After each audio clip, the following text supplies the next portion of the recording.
Hi, Mixed Understood family. It has been quite a while. It's been a little bit over 2 weeks since I've been active here online. There's just been a whole lot of things happening in my world. I've always been very upfront, very vocal about how my life at home, being a mother, being a wife, those are always the things that I'm going to put first and foremost. And sometimes that means that social media gets put on the back burner. But I've been very focused on my 5-year-old little daughter. We've been working really hard getting her caught up on some things in her kindergarten class.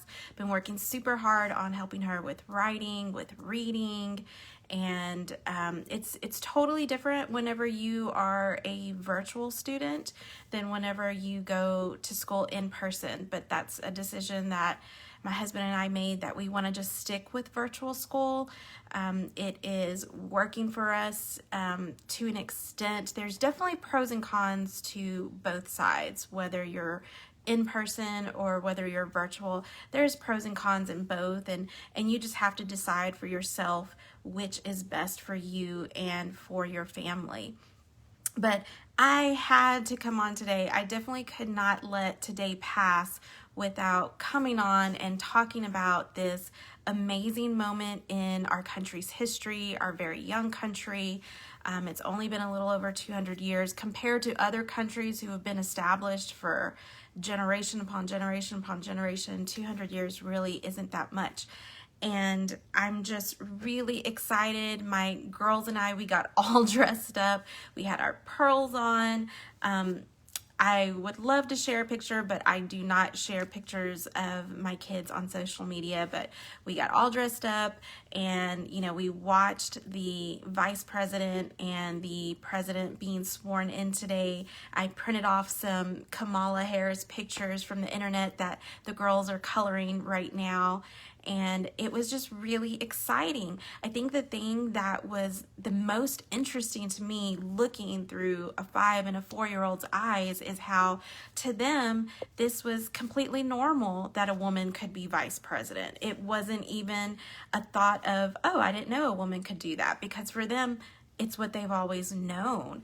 And to me, that's the beauty of how the children really are our future, because they are growing up already seeing a woman in that position of power. And so in their mind, there's no reason why a woman couldn't be in that role. And that's amazing to me, that barriers are already broken, that the glass ceiling for them is already broken, that in their mind they see that's something that I can do one day if that's something that they have a desire to do. And so that to me was amazing, just to see from their perspective, that for me, someone who, I've never seen that, it was a monumental moment. That it was just, there's so many feelings. It's so hard to even describe all the things that I was feeling of just being proud for how we've come so far as women, how we couldn't even vote 100 years ago. And now look, we've got a woman vice president. And I know some people say, well, who cares? That's not a big deal. So what if it's a woman or not? But I think that it is a big deal. It's a big deal because if we're going to say that we're all created equal, then it's a big deal. And to see the advancement of minorities as well, that Kamala is also a mixed child, which is what I'm all about with Mixed Understood, is how mixed kids grow up in the country, and how through that the interweaving of having different races combined, how it makes you become, there's so many things. Again, there are obstacles, but then there's also pros to it as well, how you're able to see so many different perspectives, and how you're able to bring different experiences and different things that you've dealt with in your life, that you can be able to open up to a whole group of many different people. So I'm just super excited. I've been fasting and praying for the country, been praying for protection, and just hoping that the Lord still covers our country, continues to keep us safe during this time, especially with everything that we saw happening in the Capitol a few weeks ago. And this isn't about being red, being blue, being Republican, being Democratic, or Democrat. That doesn't even matter. What matters is that how can we help our country to avoid going down a path of civil war? And that's what I am praying. Lord, how can we prevent division in our country? How can we bring unity back again? And the how is through the love of Jesus Christ, right? That's the only way we can do it. It's not going to be by our might. It's not going to be by our power. It's by the Spirit of the Lord that comes, and that we are able to show love, that we are able to see what brings us together. What are the things that we have in common? Well, we all want to be able to provide for our families. We all want to see our children grow and be happy. We all want to be able to have some sort of success within our career, within our businesses, within the things that we toil every day and that we're striving to do. So there are things that we have in common that we can say, let's come on this common ground and build with that. And there are ways for us to grow. The difference is just a way for us to learn and for us to grow. And so I strongly encourage you, grow your circle. If you only see that you've only got a certain group around you and there's not enough color, mix it, add some color.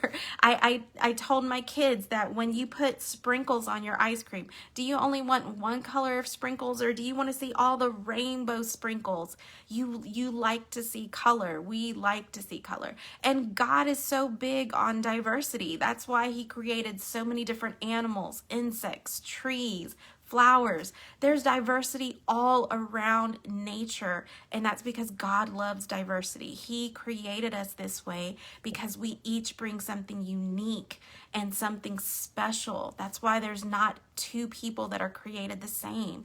We all have our own unique story, our unique talents, our skills, our experiences to be able to bring to the table, to be able to put a cohesive, unified group with a common goal. Our common goal right now is let's come together in unity. Let's rebuild the country and try to bring healing to our nation. We need healing, and only the Lord can do that. So I am also encouraging you to continue to pray. Pray for our country, pray for our nation, pray for our leaders. Continue to even pray for Trump and his family, that they will grow closer to the Lord, that they will find the Lord, because I just don't know that through some of the things that have been done and the way that we just broke with tradition, that this is not something that the outgoing president has been at the inauguration every single 4 years, but back in 1869 was the last time that an outgoing president didn't show up. So there's just so many things to say about that. And I'm not going to say it because I don't think that I have to. But what I'm going to say is that now is the time for us to move forward. Now is a time for us to find a way to, how do we make our country better? What are things that we can do to make ourselves better? And it starts with the family unit. How can we make our lives better? What can we do to grow our communities? What can we do to impact the places that we live in, our street, our neighborhood? And don't always make it seem like it has to be so big and monumental. It can be small things. It could be the neighbor across from you. It could be the neighbor beside you.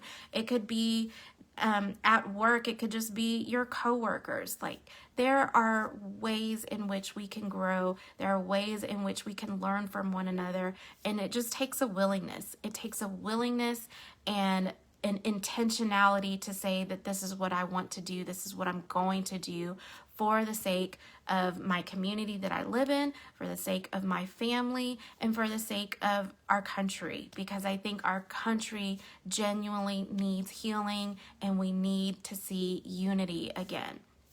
So again, guys, it was really nice getting back on.